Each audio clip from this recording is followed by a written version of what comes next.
Hello and welcome, Mark here, and in this episode we're going to take a look at shaping by decreasing. And first up is the double crochet.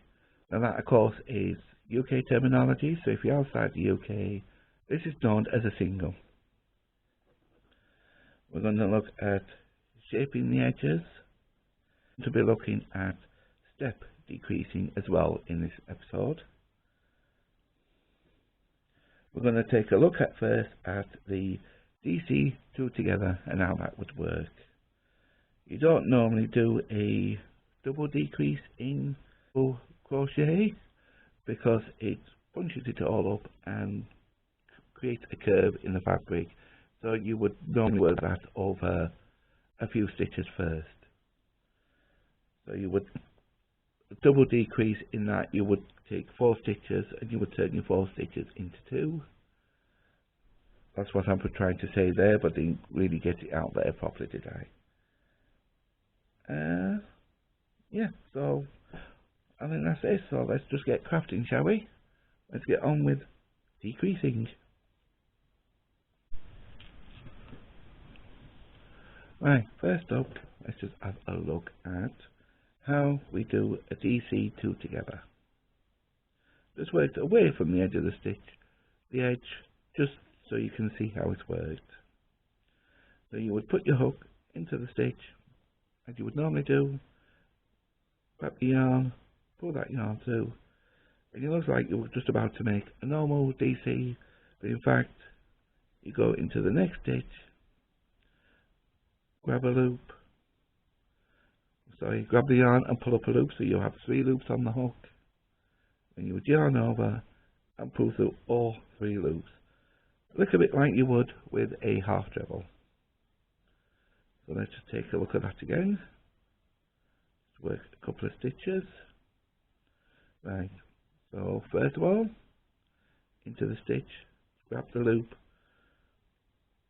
grab the yarn to make a loop, and stop there, don't work it yet. Go into the next stitch, grab the yarn, pull it through, so you have 3 loops on the hook, yarn over, and put it through. So there you go, you have just turned 2 into 1. So that is generally how you work a DC2 together. So let's now look at the shaping at the beginning, or should I say the start, and at the end of a row.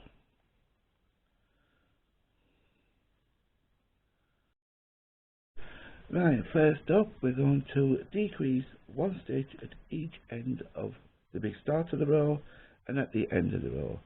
Some patterns may only want you to do your shaping on one edge rather than both edges, but this is just to show you how you do them at the beginning and at the end. Okay?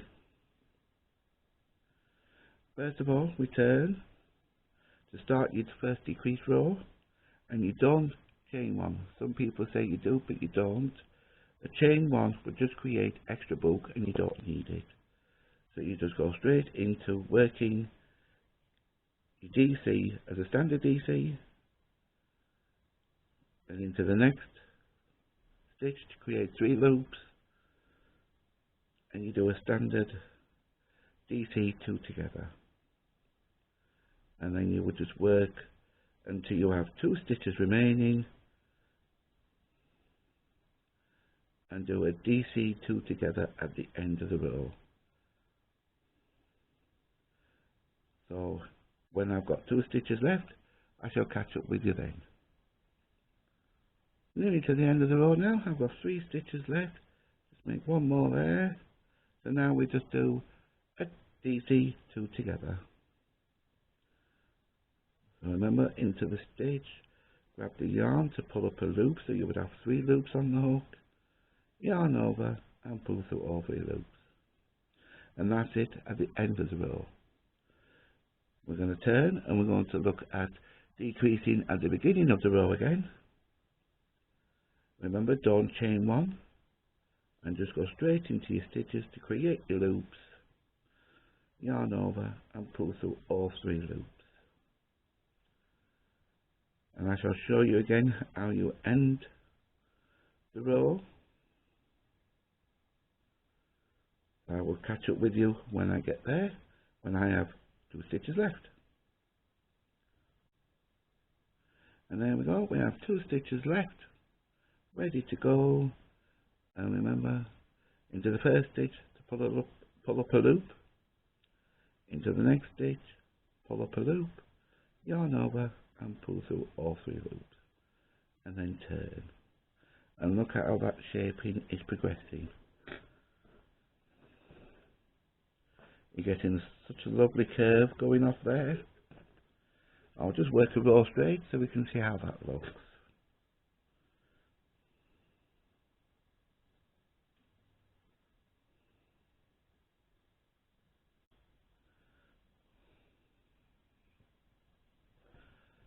And there we are. And that is how it's looking. Now we've just done a couple of rows of decreasing at each end, and as you can see, you're getting a nice shaping effect going off there. The next part of decreasing is step decreasing, where you're decreasing several stitches at the beginning and the end of the row. So we'll just have a look at that next.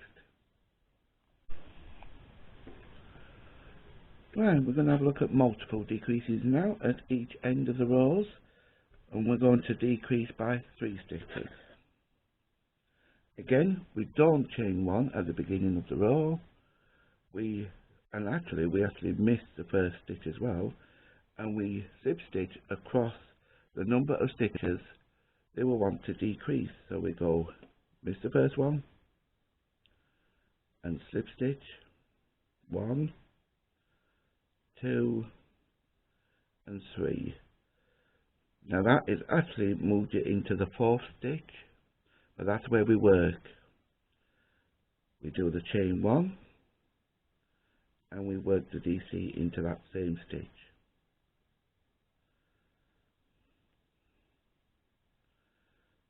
And that's how you do multiple decreases at an end of the row, and as you can see, it does create a bit of a step.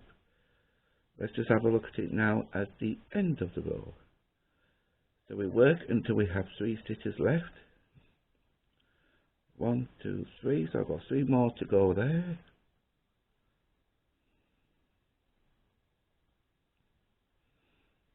And there we go, we've got 3 stitches left, and we just stop and we turn.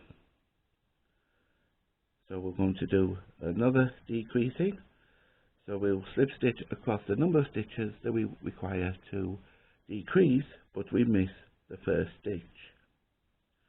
This creates a much neater edge